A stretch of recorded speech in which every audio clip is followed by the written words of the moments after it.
बिस्मिल्लाहिर्रहमानिर्रहीम अस्सलाम वालेकुम जी। ये आज एक्सरसाइज 6.2 करेंगे। आसान सी एक्सरसाइज है ये भी। जो पीछे हमने पढ़ा है उसी से आगे फर्दर चलेंगे। अगर आपने एक्सरसाइज 6.1 का लेक्चर नहीं देखा तो वो देखें, उसे कवर करें और फिर यहाँ पर आएँ, क्योंकि उसी से रिलेटेड है कंसेप्ट्स यहाँ। आसान है वो भी और ये भी आसान है। अब बस इसमें यह है कि हमने अरिथमेटिक प्रोग्रेशन पढ़नी है और वो उसका फार्मूला डेवलप करना है। आसान सा फार्मूला है क्योंकि नए कंसेप्ट्स हैं थोड़े से, तो इसलिए उससे रिलेटेड इसने एक पूरी एक्सरसाइज बना दी है। हालांकि ये एक टॉपिक भी होता तो चल जाना था काम। चलें देखते हैं, इसमें कोई ज़्यादा मुश्किल चीज़ें नहीं हैं। तो अरिथमेटिक प्रोग्रेशन है। प्रोग्रेशन यानी कि सीरीज, आपको पीछे याद होगा प्रोग्रेशन हम सीरीज को ही कहते हैं। जाके अगर आप पढ़ें तो स्टार्ट ही बल्कि यहाँ से किया था हमने। ये देखें, sequences are also called progressions. तो यहाँ पर प्रोग्रेशन उसका नाम दिया, यानी कि अरिथमेटिक सीक्वेंस भी इसे कह सकते हैं। अरिथमेटिक प्रोग्रेशन इस सीक्वेंस जिसे ए एन से रिप्रेजेंट किया था हमने, ठीक है। ए एन का मतलब है कि ए कोई वेरिएबल है जो कि उसको रिप्रेजेंट कर रहा है, टर्म को, उस प्रोग्रेशन में या सीक्वेंस में मौजूद टर्म को। और एन वो नंबर बताता है, यानी कि आपको याद होगा हमने कहा था कि अगर कोई सीक्वेंस इस तरह का है, 3, 7, 11 अप टू सो ऑन, तो ये पहला नंबर है, उसमें सेकंड है और ये थर्ड थर्ड है, ठीक है। ये ए 1, 2, 3 इस इनमें से किसी को रिप्रेजेंट कर रहा है और ये एन यहाँ पे किसी ना किसी को रिप्रेजेंट कर रहा है। तो A1 क्या हो जाएगा, 3 हो जाएगा।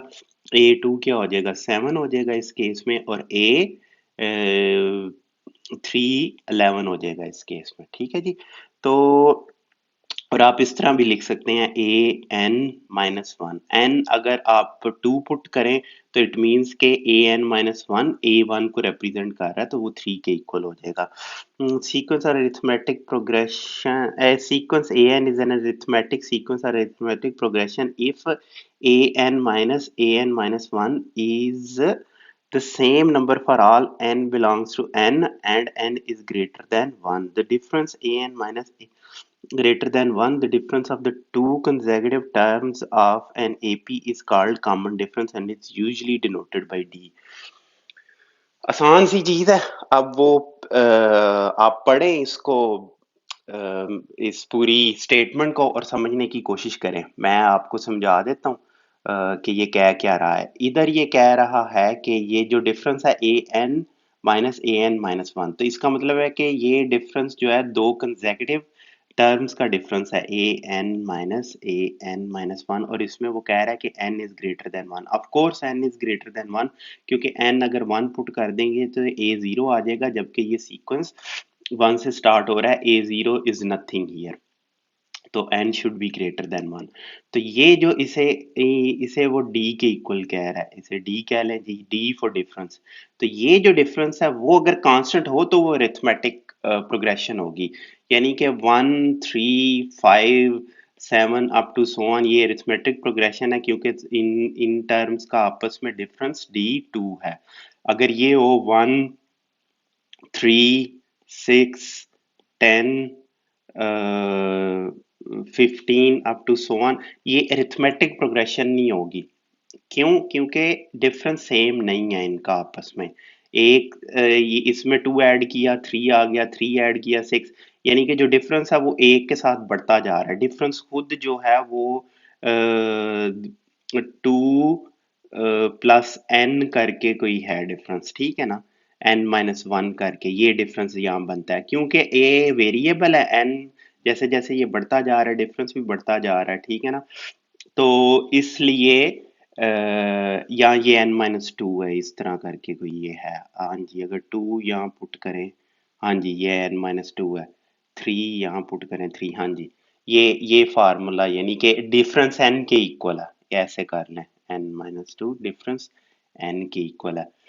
फर्स्ट टर्म में 1 से स्टार्ट हुई, दूसरी टर्म में सेकंड टर्म थी तो डिफरेंस 2 के इक्वल आ गया, थर्ड है तो 3 के इक्वल आ गया, यानी कि जो टर्म है उतना ही पिछले में ऐड होके वो टर्म आ रही है, तो ये अरिथमेटिक प्रोग्रेशन नहीं होगी। अरिथमेटिक प्रोग्रेशन वही है जिसमें ये डिफरेंस कांस्टेंट हो।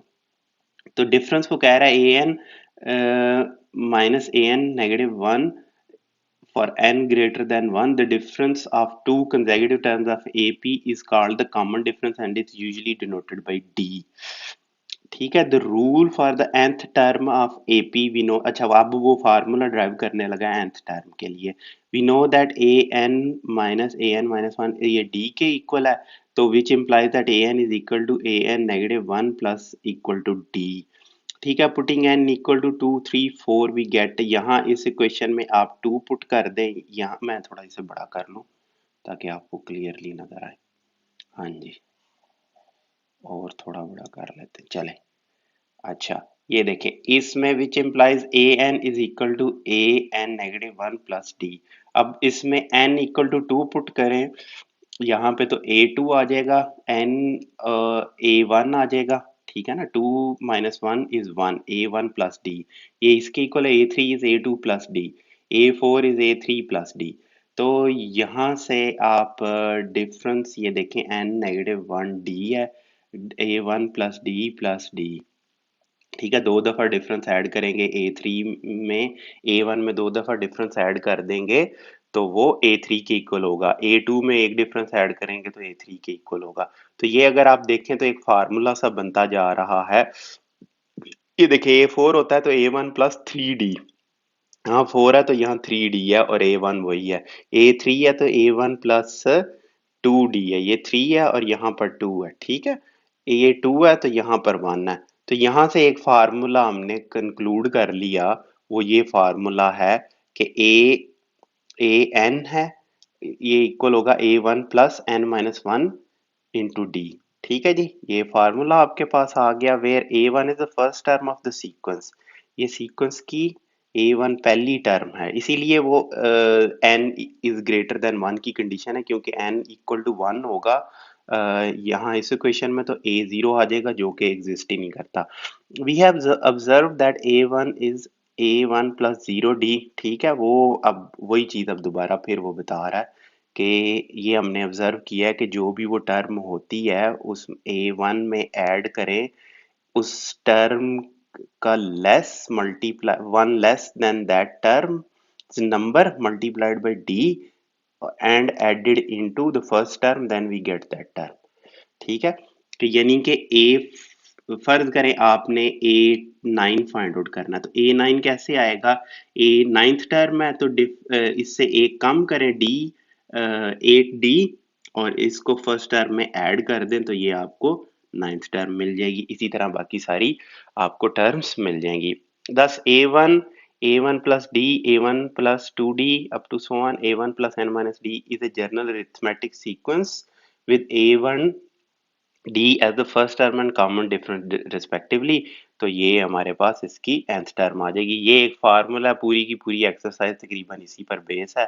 अब वो उससे रिलेटेड तीन एग्जांपल्स हैं, एग्जांपल्स हम देखते हैं, उसके बाद हम एक्सरसाइज शुरू कर देंगे। ठीक है जी, find the general term and the 11th term of AP whose first term and common difference is 2 and -3। ये ए वन टू के इक्वल आ गया, डी -3 के इक्वल आ गया। Also write its first four terms. General term and 11th term, general term क्या होती है? जर्नल टर्म होती है A N is equal to A one plus N -1 into D. A one क्या है? फर्स्ट टर्म ये टू यहाँ पर पुट कर दें, कॉमन डिफरेंस -3 है, यहाँ पर आप 1 2 3 पुट करके वैल्यूज पुट करें तो आपको ये मिलती जाएगी। अच्छा, लेकिन जर्नल टर्म इसी तरह आएगी, 2 प्लस एन -1 इंटू -3, और इसमें आप लिखेंगे -3n plus 3 plus 2 -3n plus 5, ये आपके पास आ जाएगी। ठीक है जी, चलें। अब है यहाँ ए वन टू के इक्वल है, डी -3 के इक्वल है। We know that A N is equal to A one plus N -1 into D. A N plus two plus N -1 -3 is 2 minus 3n plus 3an is 5 minus 3n. Thus the general term of AP is 5 minus 3n, putting n equal to 11 we get, यानी कि journal term यही आई ना जो ऊपर मैंने ये लिखी थी। दस जर्नल 11th टर्म क्या होगी, 11 आप यहाँ पर अब इसमें वैल्यू पुट करें, अब आपको कोई भी टर्म मिल जाएगी, वो आपने यहाँ पर पुट की, आपको 33 5 माइनस 33 -28 की इक्वल मिल गई। We can find A2 A3 A4, अब ये n आप यहाँ पर जस्ट पुट करते जाएं और ये आपको वैल्यूज मिल जाएंगी। ठीक है जी। इसी तरह बाकी एग्जांपल्स भी इंतहाई आसान है। The fifth term of AP is 13, seventh term is 49, find AN and A3। A fifth और 17th टर्म उसने बता दिया है, इनका फार्मूला लिख के 13 के इक्वल पुट कर दें, इसका 17th टर्म का लिख के 49 के इक्वल कर दे, दो इसमें वेरिएबल्स हैं अननोन, दो इसमें अननोन वेरिएबल्स हैं, वो दोनों सिमिलर हैं और दो इक्वेशन हैं, तो आपको ये आंसर मिल जाएगा। ये देखें फिफ्थ टर्म को उसने A1 प्लस 4D के इक्वल आ जाएगी, वो जो A5 13 के इक्वल है, ये इक्वेशन 1 हो गई। इसी तरह 17th इक्वेशन ये 49 13 प्लस 12D, ये इक्वेशन 2 के इक्वल है, जबकि ये यहाँ पे वो वैल्यू पुट कर रहा है ऊपर फिफ्थ टर्म की। ठीक है जी। यहाँ से उसने ये थी ना इस ए 17 टर्म ये आई, A1 प्लस 16D आई, 16D में से 4D उसने A1 में ऐड कर दिया जो कि फिफ्थ टर्म के इक्वल है 13 है, तो डिफरेंस यहाँ से आपको मिल गया, डिफरेंस मिला, इसको इक्वेशन 1 में पुट कर दें, आपको A1 भी मिल जाएगा यहाँ से। ठीक है, अब आप कोई भी टर्म इजीली फाइंड आउट कर सकते हैं। Similarly, example 3 है, find the number of terms in AP if A1 is 3, थोड़ा बड़ा कर ले इसको, A1 is 3, D is 7 and AN is 59। AN भी उसने बता दिया डिफरेंस और ये भी बता दिया, और क्या चाहिए जी, अब तो कोई भी आप टर्म आप फाइंड आउट कर सकते हैं। Find the number of terms in AP, वो आखिरी टर्म उसकी वो बता रहा है, तो एन की वैल्यू वो कह रहा है फाइंड आउट करें, तो ए एन ये है आपके पास A1 plus n minus 1 is into d, तो 40 ये 59 है दिया हुआ है, ए एन A1 आप 3 पुट कर दें, डी 7 है वो यहाँ पुट कर दें, आप n की वैल्यू फाइंड आउट करें जो कि 9 की इक्वल आएगी। अब ये उसने कहा है कि AN-1 -2 is equal to 3n -11, find the nth term of the sequence. nth term कब होगी, ये n को n प्लस 2 ऐड कर दे n में, ठीक है, n वाली टर्म में, तो इधर भी 2 ऐड हो जाएगा, इधर भी 2 ऐड हो जाएगा, तो 11th टर्म आपको मिल जाएगी। Putting n 3 4 5 AN negative we have, ये इस तरह करने की जरूरत कोई नहीं थी, बस इसमें 2 ऐड कर देता, ठीक है, n की जगह n+2 रख देता, तो 3 इंटू एन प्लस 6 -11 जो कि -5 की इक्वल आना था। इस तरह करने की कोई ज़रूरत नहीं थी, लेकिन खैर चलें, इस तरह किया उसने तो ठीक है, उसकी मर्जी। चलें जी, अब आगे नेक्स्ट एक्सरसाइज हम शुरू करते हैं। इंतहाई आसान है, कोई इसमें मुश्किल चीज़ें नहीं हैं, वही जो आपने पहले अलजेब्रा और अरिथमेटिक पढ़ा वही अप्लाई होंगे, और सिर्फ ये एक फार्मूला और ये जो थोड़ी सी थेरी आपको मैंने अभी पढ़ाई है वो इस्तेमाल होगी, और बाकी इसमें कुछ भी नहीं है। वो कह रहा है right the first 4 terms of the following arithmetic sequence if A1 उसने दिए एंड अदर 3 कंसेक्यूटिव टर्म्स उसने दे दिए हैं, A1 और बाकी टर्म्स उसने दे दिए, डिफरेंस हम फाइंड आउट कर लेंगे, डिफरेंस 3 के इक्वल आ रहा है, ठीक है ना, डिफरेंस 3 के इक्वल आ रहा है, तो हमें A1 भी पता है, डिफरेंस भी पता है, तो हम nth टर्म जर्नल टर्म ये फार्मूला हम पुट करेंगे, और A2 हमें मिल जाएगा, A3 भी मिल जाएगा, और A4 भी हमें मिल जाएगा। A1 प्लस डी, क्योंकि फर्स्ट टर्म और डिफरेंस भी पता है, A2 A3 और A4 इजीली हम यहाँ से फाइंड आउट कर लेंगे। ठीक है जी। इस फार्मूले में कंसिडर कर लें कि आप पुट कर रहे हैं, यहाँ आपको पता है कि दो कंसेक्यूटिव, क्योंकि ये कंसेक्यूटिव टर्म्स हैं, आपको पता है कि एक कंसेक्यूटिव टर्म में एक पता चल जाए तो बाकी आसानी से पता चल जाएंगी, डिफरेंस ऐड करके या डिफरेंस नेगेटिव करके। अगर आपको A4 दिया होता, डिफरेंस पता है आपको, आपको कहा जाता है A3 फाइंड आउट करो, तो आप इस A4 में से जो कि 14 के इक्वल है, डिफरेंस नेगेटिव करेंगे तो 11 आ जाएगा। ठीक है, रिवर्स में भी जाना पड़ता है आपको। इस वक्त तो हम नेक्स्ट टर्म्स फाइंड आउट कर रहे हैं ना, प्रीवियस टर्म्स भी फाइंड आउट करनी पड़ती हैं, तो बिल्कुल उसी तरह ये अब दूसरा पार्ट है उसका, दूसरे पार्ट में A5 17 है, A9 37 है। वहां से A1 और D फाइंड आउट करेंगे आप। A1 ये है, D डिफरेंस भी यहाँ पर, ये डिफरेंस फाइंड आउट किया, ठीक है। ये इक्वेशन से यहाँ से आप इधर को आए और आपने डिफरेंस फाइंड आउट कर लिया और उन्हीं इक्वेशंस को आपने मैनिपुलेट करके A1 फाइंड आउट किया। अब आप इजीली A3 और A2 इन फार्मूलाज में रख के फाइंड आउट कर सकते हैं। चले, अब इसमें वो कह रहा है कि 3A7 is equal to 7A4 and A10 is 33। तो फर्स्ट फोर टर्म हमने फाइंड आउट करनी है, इनका फार्मूला पुट कर दें। A7 किसके इक्वल है, A1 प्लस 6D के। A4 किसके इक्वल है, A1 प्लस 3D के। इस इक्वेशन को सॉल्व करें, आपको ये दो वेरिएबल्स में एक इक्वेशन मिल जाएगी। A10 को आप फिर दोबारा A10 की वैल्यू पुट कर दें जो कि A1 प्लस 9D है, तो वो 33 के इक्वल है। आप इनको सॉल्व करें तो आपको एक दूसरी इक्वेशन मिली, इसमें मैंने ये वैल्यू पुट कर दी नेगेटिव 4A1 किसके इक्वल था, 3D के इक्वल था। वो पुट का अच्छा डी जो है वो -4A के इक्वल है, वो पुट किया यहाँ से, ठीक है। ये इधर शो कर रहा है इक्वेशन 1 से। हाँ, हाँ।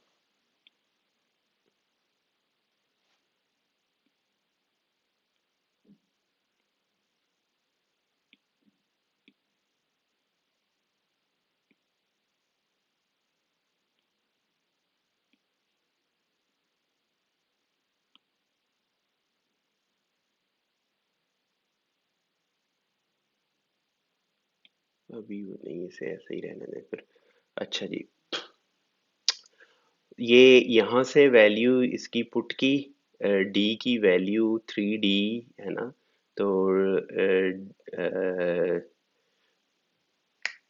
वो वैल्यू मैंने पुट कर दी।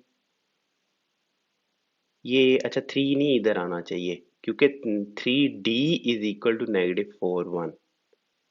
और अच्छा ये था 9D, A1 plus 9D। 9D किसके इक्वल है, 3 इंटू 3D के।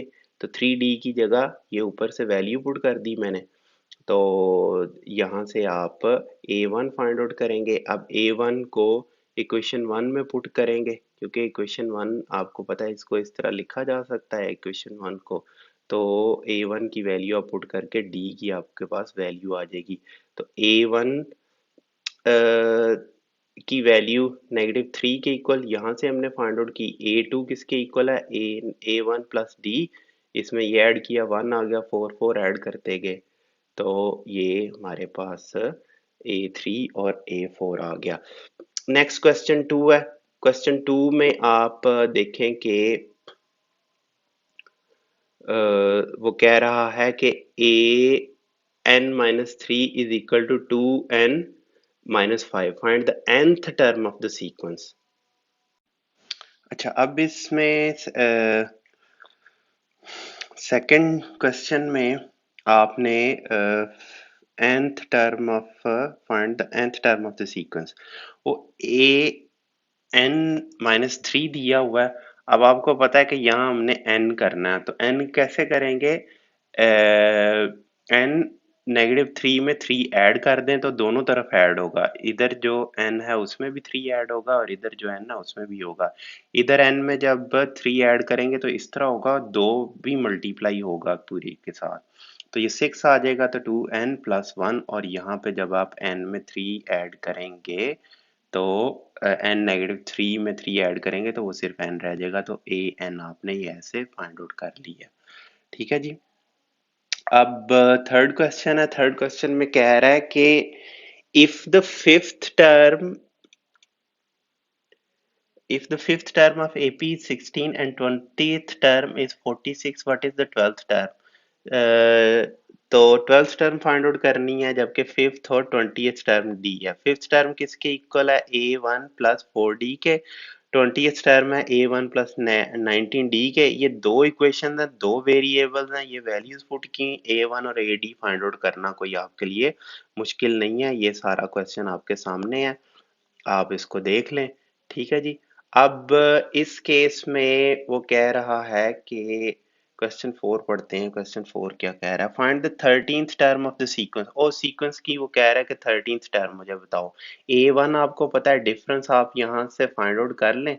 डिफरेंस ये डी यहाँ लिखना था, ये डी के हाँ नहीं यही डी है। तो first term minus second term minus first term D1 के इक्वल है। Second term third term minus two minus x minus one, वो ये सारा डिफरेंस 1 - x के इक्वल आया। आपके पास A1 भी है, आपके पास डिफरेंस भी है, A13 फाइंड आउट करना कोई मुश्किल नहीं है, A1 प्लस 12D। तो ये आंसर आपके पास ये आ गया। आप A1 की जगह x पुट कर दें, D की जगह 1 - x पुट करें, सॉल्व करें, तो ये आपके पास A13th टर्म आ गई है आपके पास। अच्छा जी, नेक्स्ट क्वेश्चन क्या है? फिफ्थ क्वेश्चन है 18th term of AP find करें, सिक्स टर्म और 19th टर्म दी हुई है। बिल्कुल जैसे थर्ड क्वेश्चन फाइंड आउट किया था वैसे ही हमने फिफ्थ क्वेश्चन फाइंड आउट करना है। ये आपके सामने सॉल्यूशन है, इसको कोई मुझे एक्सप्लेन करने की जरूरत नहीं है, इतना आपके सामने ये सॉल्यूशन है, वो आप देख लें। ठीक है, चलें, बिल्कुल थर्ड क्वेश्चन की तरह ये। अब सिक्स क्वेश्चन हम करें। विच term of the AP 5 - -1 is 85? ये AN के इक्वल -85 को कर लें। A1 आपके पास 5 है, डिफरेंस 2 - 5 -3 है। ये AN will be equal to -85। AN का फार्मूला रख के वहां से N की वैल्यू आप फाइंड आउट कर लें। ये देखें, आपके पास A1 मौजूद है, 5 डिफरेंस 2, ये -3 आना था, 2 - 5 यहाँ पर करना। चले मैं इसको ऐसे कर देता हूँ, ये ऐसे और ऐसे, चले। और ये -3 डिफरेंस है। AN is equal to A1 plus N -1 into D। अब वहां से हमने AN-1 को फाइंड आउट किया, AN -A1 over D find out किया, N वैल्यूज पुट करके N की वैल्यू फाइंड आउट की जो कि 31 के इक्वल है। ये आपके पास क्वेश्चन 6 आपको मिल गया। क्वेश्चन 7 में क्या कह रहा है जी? How many terms, which term of AP is -2 4 10 is 148? बिल्कुल पिछले क्वेश्चन की तरह AN 148 के इक्वल है। N फाइंड आउट करना है, A1 आपको पता है, डिफरेंस आपको पता है, AN ये क्वेश्चन यूज की, उसमें वैल्यूज पुट की, सिर्फ N नहीं आपको मालूम, N की वैल्यू आपने 26 फाइंड आउट कर ली। अब how many terms are there in AP in which A1 is 11, AN is 68, D फिर वही बिल्कुल यही क्वेश्चन 7 की तरह ये, इसमें भी आप देख लें कि वैल्यूज पुट की इस फार्मूले में आपने, और N की वैल्यू आपने 20 फाइंड आउट कर ली। ठीक है जी।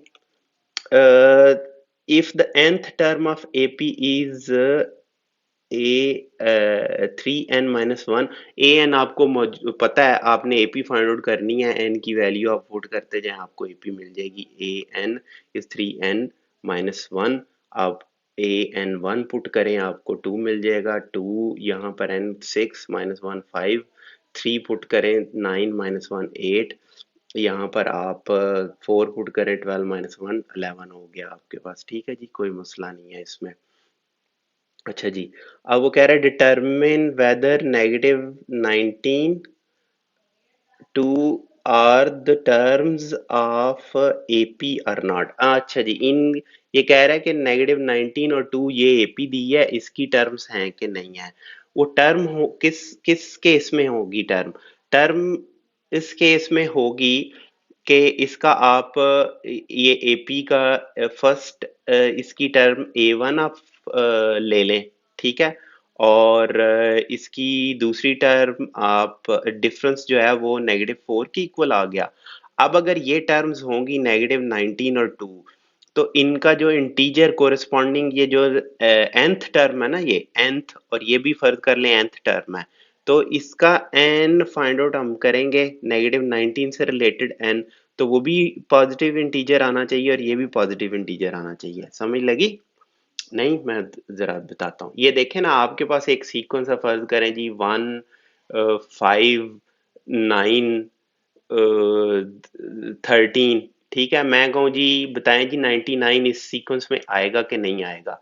अब ये मुझे पता है कि अगर ये आएगा तो फर्ज करें ये फिर ए एन के इक्वल होगा, ए एन के इक्वल होगा तो ये ए one plus N minus one into d के इक्वल होगा, जो कि 99 के इक्वल आ गया। तो ए वन आपको पता है 1 है, डी आपको पता है कि 4 है, तो ये n अगर पॉजिटिव इंटीजर होगा तो ये इसमें शामिल होगा। अगर ये n इंटीजर नहीं होगा, अगर n की वैल्यू हाफ आए या 50.5 आए, कोई इस तरह की वैल्यू आए, तो ये 99 इस सीरीज का हिस्सा नहीं होगा। तो वही टेक्निक हम इधर यूज करेंगे, ठीक है जी। अब A1 आपने ये फाइंड आउट कर लिया, डिफरेंस आपने -4 फाइंड आउट कर लिया, A2 ये है, डिफरेंस ये है।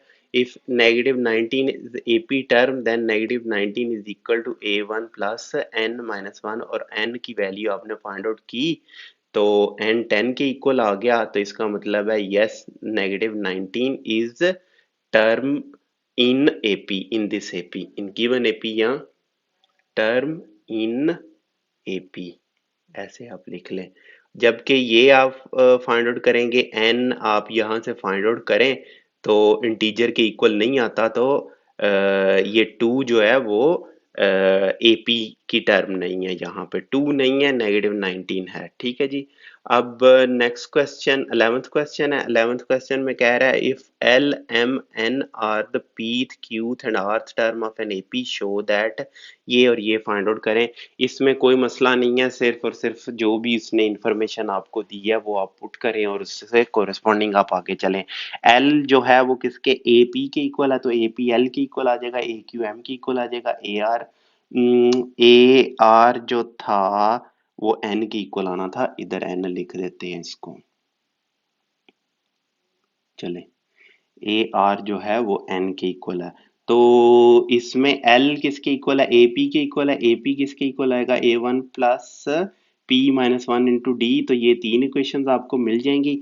अब हम ये कर रहे हैं कि हम इक्वेशन वन में से इक्वेशन टू नेगेटिव की, ये मिल गया आपको। इक्वेशन टू में से इक्वेशन, ये इक्वेशन वन है ना, इसमें से 3 नेगेटिव की, ये इक्वेशन आपको मिल गई। ये आपने यहाँ से फाइंड आउट किया, ठीक है ना, ये रेशो आपने यहाँ से फाइंड आउट कर ली, और क्योंकि डिवाइड किया है यहाँ पर L minus M over N minus N, आपने ये डिवाइड किया, तो ये डिफरेंस, ये आगे मैं लिख ही दूँ इसमें, ये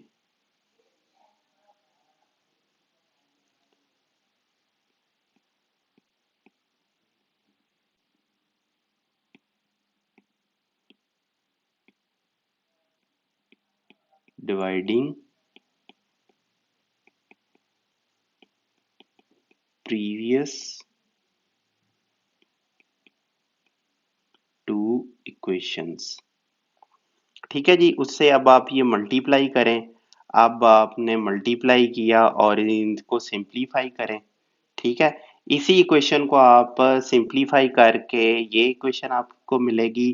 आप इस इक्वेशन को इस तरह भी लिख सकते हैं और इस तरह भी लिख सकते हैं, ये अब आप मैंने आप पे छोड़ा कि कौन कौन सी टर्म्स मैंने, ये देखें एल मैंने फाइंड आउट किया तो एन माइनस आर आएगा ना, ये दो टर्म्स थी, ये जब इनको मल्टीप्लाई किया तो ये टर्म्स मेरे पास आई, इनको मैं इस साइड पर ले आया, दूसरी इक्वेशन की दूसरी साइड जीरो के इक्वल आई। तो अब मैं सिर्फ कॉमन आपने लेना है सही से, तो आपके पास ये दोनों इक्वेशंस आ जाएंगी उसी इक्वेशन में से, इसी इसी इक्वेशन में से, इसीलिए मैंने ये इस तरह लिखा हुआ,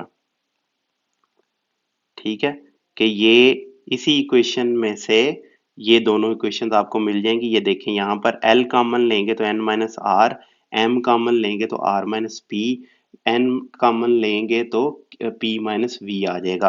और जबकि आप यहाँ से r, इन दो टर्म में से r कॉमन लेंगे तो m माइनस l आ जाएगा।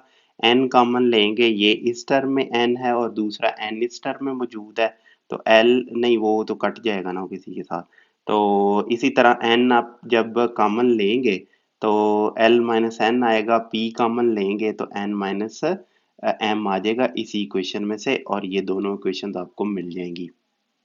अच्छा जी, अब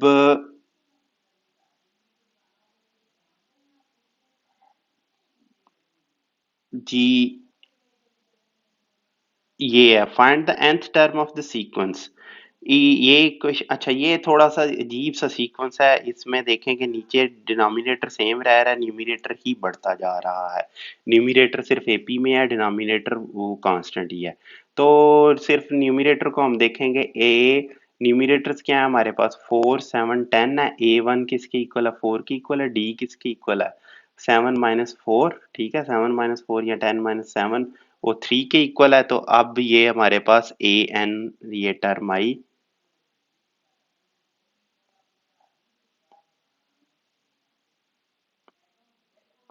ए N is equal to A one plus N minus one into D, 4 plus 3 N minus 3 is equal to 3 N plus one. तो ये ए एन जो है 3 एन प्लस वन है, नीचे क्योंकि वो कांस्टेंट रहता है इसलिए उसको फाइंड आउट करने की जरूरत ही नहीं है। तो ये अब हमारे पास nth टर्म ये आ गई।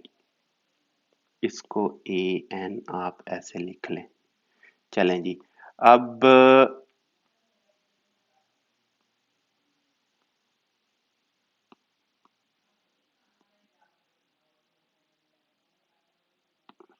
चलें जी, ये 13th इक्वेशन आप यहाँ पर देखें। ये 13th इक्वेशन 13th क्वेश्चन है, सॉरी। और उसको कह रहा है कि ये अगर एपी में है तो ये साबित करो। बहुत आसान है। एपी में है तो इसका मतलब डिफरेंस सेम होगा, दोनों का डिफरेंस सेम है। अब मैंने इस इक्वेशन को मैनिपुलेट किया, मैनिपुलेट करेंगे आप तो आपके पास ये बी आपको ये मिल जाएगा। देख लें, इसमें कुछ भी नहीं करना। ये दो हैं आप, इसका मतलब है कि 1/b minus 1/a is equal to 1/c minus 1/b। A minus b over a b और b minus c is b c. अब यहाँ से मल्टीप्लाई कर दें, ये इधर क्रॉस मल्टीप्लिकेशन कर दें, बी बी से कैंसिल हो जाएगा। इसको पॉजिटिव टर्म्स दोनों साइड पर ले आए, ठीक है। तो 2ac और b यहाँ से फाइंड आउट करेंगे तो ये आपके पास गिवन कंडीशन रिक्वायर्ड इक्वेशन आ जाएगी। ठीक है जी, अब फिर वही क्वेश्चन है। तो वो कह रहा है एपी में है तो शो करें कि कॉमन डिफरेंस ये है। कॉमन डिफरेंस क्या होता है, कॉमन डिफरेंस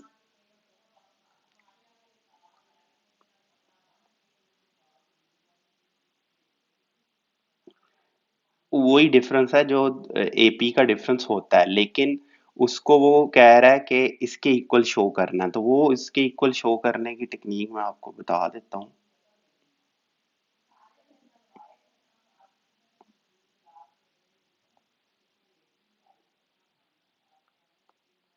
अब आप इसमें देखें कि सी कैसे आ गया, ए और सी। ए और सी के लिए आप डिफरेंस ये नहीं कर सकते कि 1/c माइनस 1/a आप फाइंड आउट कर लें। वो अगर आप वो करना भी है तो वो फिर 2d के इक्वल आएगा। हाँ, इसको डायरेक्ट भी किया जा सकता है।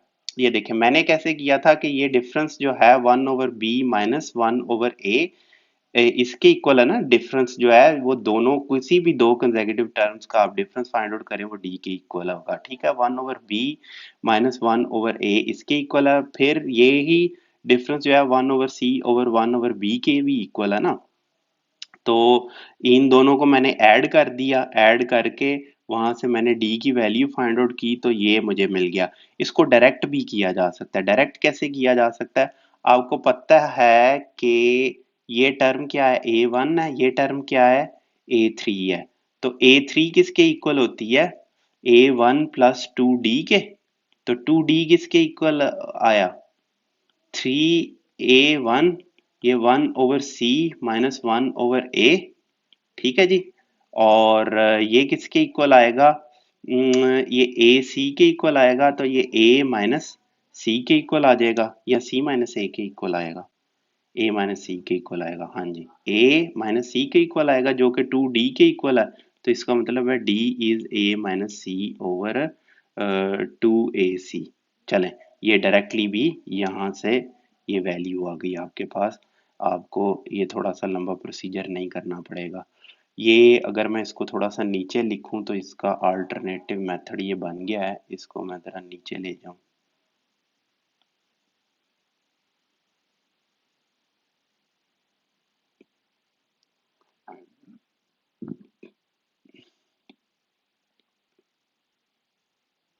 चलें जी। अब ये आपकी एक्सरसाइज खत्म हुई। नेक्स्ट आपके पास एक्सरसाइज 6.3 है, जो कि हम अगले लेक्चर में देखेंगे। बहुत आसान है, इसमें कोई मुश्किल चीज़ें नहीं है, इसलिए मैं जल्दी जल्दी से आपको कवर करवा रहा हूँ। अगर इसमें कोई ऐसी चीज़ होती जिसे मैं समझता कि ज़्यादा तफसील से एक्सप्लेन करने की ज़रूरत है तो वो मैं कर देता। ठीक है जी, इंशाल्लाह ताला अगले लेक्चर में अगली एक्सरसाइज के साथ हाजिर होंगे। इजाज़त दीजिए, अपना ख्याल